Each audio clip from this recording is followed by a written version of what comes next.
우리 어제는 하나님을 기억하라라는 말씀으로 송구영신 예배 드렸는데 지난 1년간 우리를 인도하신 하나님을 기억하며 그 하나님이 우리를 살게 하실 것을 믿고 2023년 오직 하나님만을 바라보며 하나님의 말씀만을 따르며 살기로 결단한 것이죠. 근데 문제는 그 우리가 몰라서 또 하기 싫어서 하나님의 명령을 안 지키고 사는 건가? 우리 모두는 그렇게 살아야 된다는 걸 알죠. 문제는 안 되는 것이죠.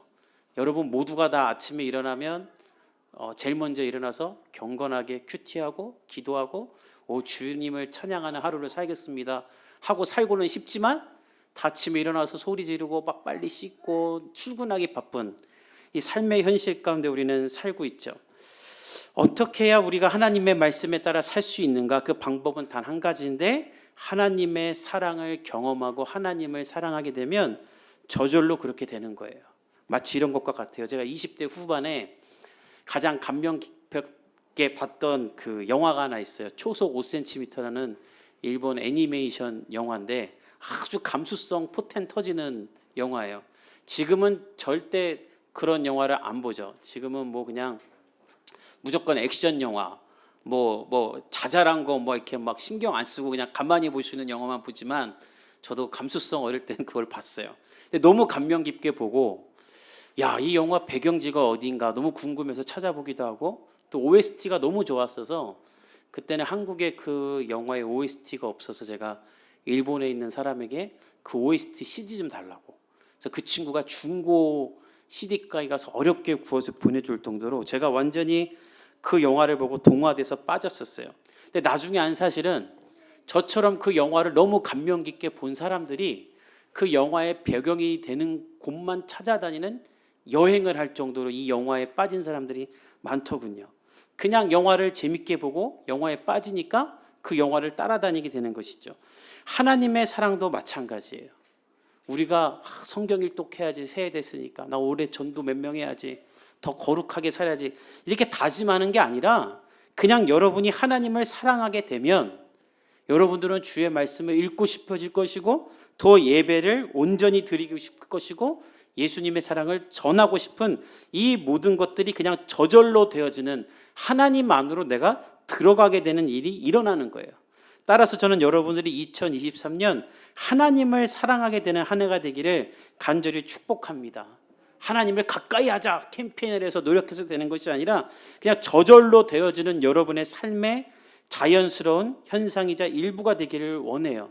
그런데 문제가 또 하나 있어요. 이것도 어려운 거예요. 세상을 사는 우리가 하나님만을 사랑하는 게 쉽지가 않아요. 근데 위로가 되는 것은 무엇인가? 오늘 다윗이 우리와 같은 이런 어려움을 경험한 거예요. 나도 하나님 사랑하는 게 어렵더라. 그래서 다윗이 우리에게 어떻게 말하냐면 명령을 하는 거예요. 너희 모든 성도들아 여호와를 사랑하라. 왜? 내가 어려운 걸 경험해 봤기 때문에. 다윗이 왕으로 편하게 살면서 집 앞에 교회 지어놓고 그냥 시간 많고 가진 것도 많으니까 막 헌금만 갖다 부고 막 예배하고 기도하고 너무 좋아서 살기 편해서 예배드렸던 사람이 아닙니다. 그는 사울에게 쫓기면서 미움을 받아가면서 이해할 수 없는 삶의 현실에서 하나님을 예배했던 사람이죠. 만약에 여러분이 다윗이라면 다윗처럼 하나님을 예배하며 고백할 수 있겠습니까?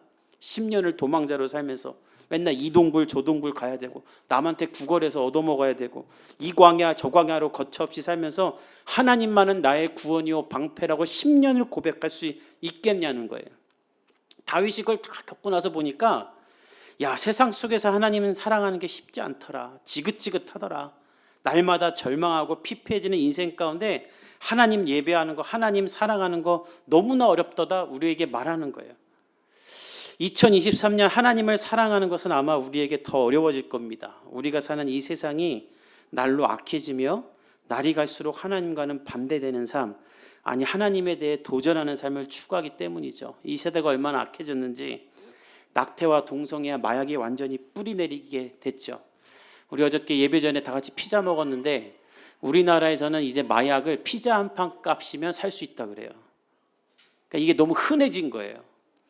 그러니까 그 법무부 장관이 그 말 하더군요. 마약 값이 비싸야 된대요. 그러면 그 마약이 구하기 어려운 나라는 뜻이래요. 근데 마약값이 떨어진다는 것은 누구나 쉽게 마약을 구할 수 있다는 건데 피자값 한 판 값이면 우리나라에서 마약을 살 수 있대요. 매일 뉴스에 연쇄살인범이 나오죠. 그들의 신상을 공개해 주죠. 근데 이제 너무 많아서 누가 누구인지 다 기억도 못 하겠어요. 이 세상이 그렇게 악해졌어요. 사람들은 너무나 베풀 줄 모르고 강팍하고, 이런 세상 가운데 나만 하나님 사랑한다고 뭐가 될까? 또 하나님 사랑할 수 있을까? 다윗은 그 모든 것을 다 알기 때문에 우리에게 명령하는 거예요. 우리 오늘 본문 23절과 24절을 읽어봅시다. 시작. 너희 모든 성도들아 여호와를 사랑하라. 여호와께서 진실한 자를 보호하시고 여호와를 바라는 너희들아 강하고 담대하라. 너희 모든 성도들아 여호와를 사랑하라. 그러면서 다윗이 무슨 말 하냐면, 하나님은 이 악한 세상 가운데 진실한 자를 보호하시고 교만하게 행하는 자는 엄중히 갚으신다. 이 진실한 자들이라는 말이 원문을 보면 충성된 자를 뜻하는 말로, 세상과 타협하지 않고 하나님만을 사랑하며 그 말씀을 따라가는 성도들은 하나님이 기필코 보호하시니 여호와를 바라는 너희들아 강하고 담대하게 하나님만을 사랑하라라고 우리에게 말하는 거예요. 저와 여러분이 그렇게 될 수 있기를 간절히 바랍니다. 환난을 당하고 어려움을 당할 때 믿음이 연약해지죠. 하나님에 대한 의심이 생기고 하나님 멀리 있는 것 같고 다 내팽겨치고 싶고 교회고 뭐고 나발이고 다니기 싫다. 근데 다윗이 어떤 말 하냐면, 그때에 기억할 것이 있다.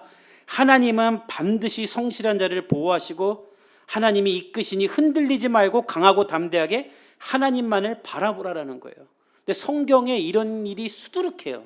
제가 계속해서 말하지만 요셉 보세요. 얼마나 원통하게 노예로 팔려갑니까? 친형 9명이 10번째 동생 하나를 노예로 파는 거예요. 요셉이 하나님과 함께하고 싶겠습니까? 근데 성경에 보면 요셉이 하나님과 함께함으로 형통하더라. 다윗은 사울을 피해 다닐 때 죽음의 위기를 너무나 많이 경험하죠. 그때마다 하나님이 그를 건지시죠. 제가 이 말을 왜 계속하는가? 오늘 우리 교회 동욱이 형제가 출근을 했어요. 1월 1일인데 놀라운 것은 12월 30일 날 다 같이 휴가 쓰고 오늘 출근하라 그랬대요. 어저께 갑자기. 그래서 왜 출근해야 되냐 했더니 뭐 급한 일도 아니에요. 그냥 보고서 받고 싶어서 보고서 쓰라고 부른 거예요. 제가 막 화가 나요. 그런 얘기 들으면. 우리 구경이는 울산으로 출장을 갔어요. 제가 아침에 통화했어요. 왜 출장 갔니?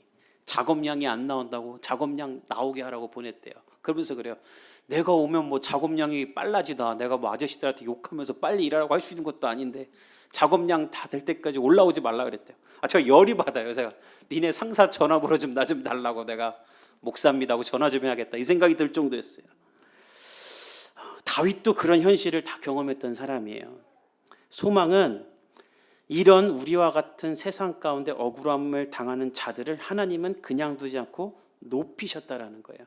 다윗이 그 말을 하는데, 우리의 모든 억울함과 원통함을 푸시기 위해 하나님은 우리에게 교만히 행하는 자들, 즉 하나님을 사랑하는 자들을 핍박하고 멸시한 악인들에게 엄중히 그 대가를 물으신다. 특별히 23절에 엄중히 갚겠다고 하는 이 말은 초과하여 보응하다, 넘치도록 보응하다는 말로 악인에 대한 심판을 하나님이 철저히 하시겠다는 거예요. 따라서 너희는 억울한 일을 당할 때, 힘든 일을 당할 때 그것 때문에 마음 뺏기지 말고 자유해라. 하나님이 너희들의 모든 원통함을 갚을 것이니 너희는 강하고 담대하게 그저 나를 사랑하라라는 거예요. 그렇게 되기를 축복합니다. 이거를 우리가 할 수 있는 이유는 어디에 있는가? 하나님이 우리를 먼저 사랑하셨기 때문에 우리가 하나님을 또한 사랑할 수 있어요. 요한일서 4장 10절에 이런 말씀이 있어요. 사랑은 여기 있으니 우리가 하나님을 사랑한 것이 아니요 하나님이 우리를 사랑하사 우리 죄를 속하기 위하여 화목제물로 그 아들을 보내셨음이니라. 내가 하나님을 먼저 사랑한 게 아니라 하나님이 나를 먼저 사랑했대요. 여러분, 나를 사랑하지 않는 사람을 사랑하는 게 쉬워요? 그건 힘들죠. 근데 나를 사랑해 주는 사람을 사랑하는 건 어때요? 내가 마음만 열면 되는 거 아닙니까? 여러분이 마음만 열면 여러분을 위해 독생자 아들 예수 그리스도를 십자가에 내어주신 하나님의 사랑이 우리 가운데 훅 들어온다라는 거예요. 하나님이 그 사랑을 받아들이라는 거예요. 그럼 어떤 일이 일어나는가? 요한일서 4장 18절에 이런 말씀이 있어요. 사랑 안에 두려움이 없고 온전한 사랑이 두려움을 내쫓는다. 여러분이 그 사랑을 받아들이면 여러분의 인생의 모든 두려움이 사라진다라는 거예요. 이 역사가 일어나길 축복합니다. 미래에 대한 두려움, 생활에 대한 두려움, 앞으로 어떻게 살아야 될까, 이 두려움이 다 사라지고 하나님의 온전한 사랑이 나를 감싸며 하나님의 사랑이 나를 이끌고 간다라는 거예요. 그래서 로마서 8장에 사도 바울은 이 사랑을 이렇게 말해요. 생명이나 천사나 권세자나 현재나 장래나 능력이나 높음이나 깊음이나 다른 어떤 피조물도 우리를 우리 주 그리스도 예수 안에 있는 하나님의 사랑에서 끊을 수 없다. 이 사랑이 우리에게 있으니 마음을 다하고 뜻을 다하고 힘을 다하여 내 하나님 여호와를 사랑하라고 우리에게 성경은 명령하는 것입니다. 하나님을 여러분들이 그렇게 사랑하는 2023년이 되기를 예수님의 이름으로 간절히 축복합니다. 그 사랑이 없으면 사랑할 수 없어요. 여러분, 이 세상을 보십시오. 사랑 이야기가 넘쳐납니다. 끊임없이 사랑 영화, 사랑 드라마, 사랑 노래 너무나 셀 수 없이 많아요. 근데 그렇게 많은 사랑 이야기가 있는데 이 세상은 사랑이 없다고 아우성을 치고 있어요. 너무 아이러니하지 않으세요? 넘쳐나는 사랑 이야기가 있는데 사람들은 점점 더 우울해지고 외롭다 그래요. 넘쳐나는 사랑 이야기가 있는데 사랑해서 상처 주고 사랑해서 죽이고 사랑해서 스토커질하고 부모가 자녀 사랑한다면서 자녀 망치고 있고 그런 것들이 TV 프로그램의 소재가 되기까지 해요. 왜 이런 일이 일어나는가? 사랑은 하나님에 있는 속성이자 하나님의 본질이며 하나님으로부터 나오는 것인데 하나님을 떠난 사랑을 가지고 그 사랑을 추구하며 그 사랑이 진짜 사랑인 줄 알고 왜곡된 사단의 사랑을 추구하고 있으니 사랑을 하면서도 사랑이 없고 사랑을 한다고 하면서 죽이고 사랑을 한다면서 자녀를 망치는 거예요. 한 수년 전에 나온 책 중에 소아정신과 의사이자 정문 3당자가 무슨 책을 썼는지 아세요? 책 제목이 차라리 자녀를 사랑하지 말라라요. 책 제목이 부모들이요, 차라리 자녀를 사랑하지 말라. 잘못 사랑해서 아이를 망친다라는 거예요. 우리 안에 하나님의 사랑이 없으면 우리가 하는 모든 사랑은 부작용을 만듭니다. 여러분 가운데 하나님의 사랑이 넘쳐나기를 예수님의 이름으로 간절히 축복합니다. 그 사랑은 여러분을 온전케 하고 여러분을 모든 삶의 두려움에서 쫓아내며 그 사랑은 여러분으로 하여금 하나님을 경험하게 하는 하나님의 축복을 경험하는 놀라운 도구가 될 거예요. 제가 캐나다 밴쿠버에서 선교사 사역을 할 때 저희 팀이 큰 집회를 기획한 적이 있어요. 그때 강사로 고형원 선교사님이 오셨어요. 우리가 잘 아는 부흥, 비전, 주님 다시 오실 때까지 이런 한국교회 주옥 같은 찬양을 만드신 분이죠.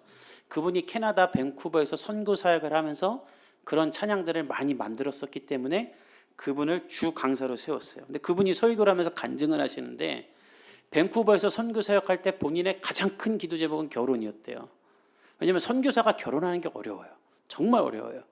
제가 신대원 다닐 때 실화인데 전도사님 중에 한 명이 이제 여자친구가 생겨서 결혼을 하고 싶었어요.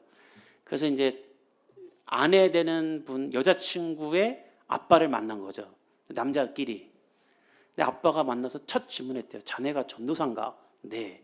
아빠가 첫 질문이 연봉이 어떻게 되는가? 그러니까 이 전도사님이 저 연봉 700입니다. 그러니까 아빠가 10초 동안 가만히 계시더니 월급이 700인가? 그랬더니 연봉이 700입니다. 그리고 그 만남은 그 후로 없어졌다라는 거예요. 그러니까 전도사, 선교사도 다 그래요. 그러니까 결혼하기가 쉽지가 않아요. 그러니까 이 고영원 선교사님도 너무 결혼이 하고 싶은데 나는 기도만 하면 결혼 기도만 했대요. 그러다가 밴쿠버의 한 숲길을 걸으면서 기도를 하는데 그 숲길에서 하나님의 임재를 깊이 경험하게 됐대요. 하나님의 은혜가 나를 완전히 덮는, 하나님이 사랑에 나를 완전히 덮는 것을 경험했대요. 그때 자신의 모든 결핍이 사라지고 내가 충만해지는 것을 경험했대요. 그리고 하나님 앞에 기도하기를 하나님 저 결혼 안 해도 좋습니다. 이 하나님의 사랑이 나와 있다면 내가 결혼 안 해도 좋습니다. 이 고백을 자기가 해버렸대요. 그리고 나서 하나님은 자신의 아내가 될 사람을 주셨다라는 거예요. 이게 아브라함의 이야기지 않습니까? 하나님이 우리에게 원하시는 것이죠. 하나님은 그 무엇보다 우리가 하나님을 사랑하고 하나님으로 가득 차기를 원하세요. 왜? 하나님보다 더 사랑하는 것이 있다면 그것으로 인해 하나님을 떠나게 되기 때문이에요. 하나님이 여러분에게 돈을 못 주겠어요? 왜 못 주겠어요? 줄 수 있어요. 근데 하나님보다 돈을 더 사랑하면 돈으로 말미암아 죽고 여러분이 하나님 떠나기 때문이에요. 왜 하나님이 여러분의 인생에 여러분이 간절히 바라는 것을 왜 안 열어주겠어요? 그거 이전에 네가 먼저 나를 사랑하냐를 하나님이 테스트하시는 거예요. 자녀가 하나님보다 귀하면 인생의 기준이 하나님이 아니어가 자녀가 되죠. 그래서 차라리 자녀를 사랑하지 말라는 말도 나오게 되는 거예요. 하나님을 사랑하는 사랑만이 우리를 온전케 하는 것인 줄 믿습니다. 그래서 하나님은 말하는 거예요. 너는 마음을 다하고 뜻을 다하고 힘을 다하여 내 하나님 여호와를 사랑하라. 세상에서 여러분의 삶의 현장에서 하나님을 사랑하는 것, 하나님을 추구하는 것 쉽지 않습니다. 고난과 어려움이 찾아오고 하나님 사랑하는 것 때문에 외로울 수도 있어요. 제가 어저께 우리 출근한 형제들한테 그랬어요. 2시 반 딱 되면은 저 오늘 지금 예배 드려야 됩니다. 20분만 시간을 주십시오 하고 혼자 예배를 드려라. 그럼 2번 다시 너를 주일날 안 부를 것이다 했더니 한번 용기 내서 해보겠습니다 그랬는데 쉽지 않죠. 직장 생활하면서 주일 성수하는 것도 쉽지 않아요. 그때 흔들리지 말고 강하고 담대하게 세상의 한복판에서 하나님을 사랑할 수 있기를 축복합니다. 그러면 여러분을 향한 하나님의 계획이 펼쳐질 거예요. 또한 이 사랑이 여러분의 삶에 흘러 넘칠 때까지 하나님의 사랑을 추구하길 바랍니다.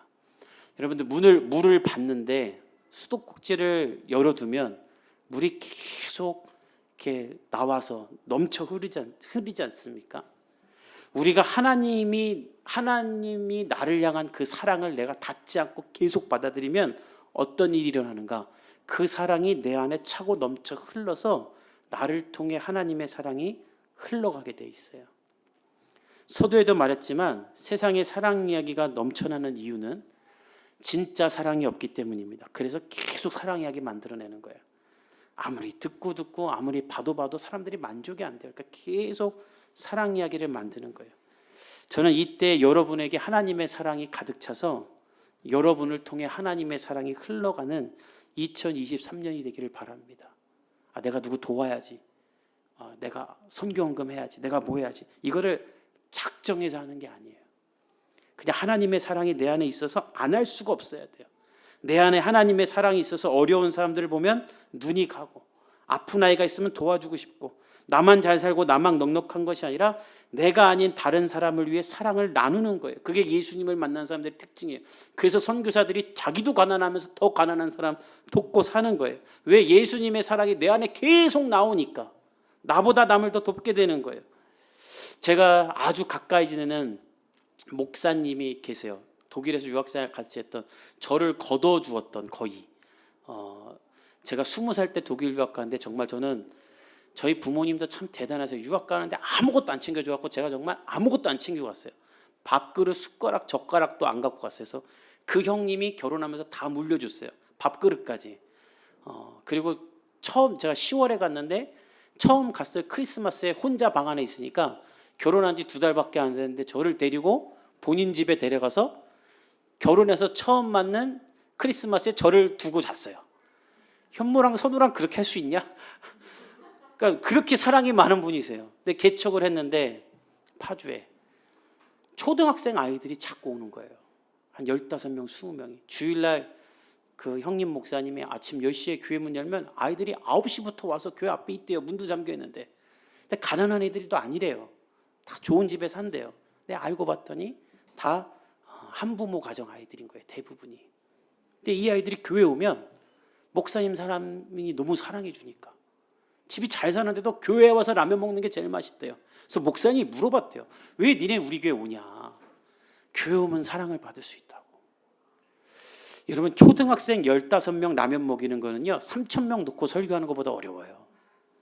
목사들한테 2개 중에 하나 선택하라 그러면요 다 한 10,000명 모인 데 가서 설교하고 싶지, 초등학생 15명 라면 먹이는 거, 심지어 그 아이들이 예배 시간에 너무 떠들고 막 하니까 어렵게 전도한 한 가정이 아이들 때문에 예배를 못 드리겠다고 막 이렇게 어려움도 토로해요. 그 얼마나 목사님 마음이 아파요. 근데도 그 아이들을 섬겨요. 제가 만났어서 형 저는 못해요. 우리 교회 초등학생 15명 와서 내가 맨날 라면 끓여준다. 저는 형 못해요.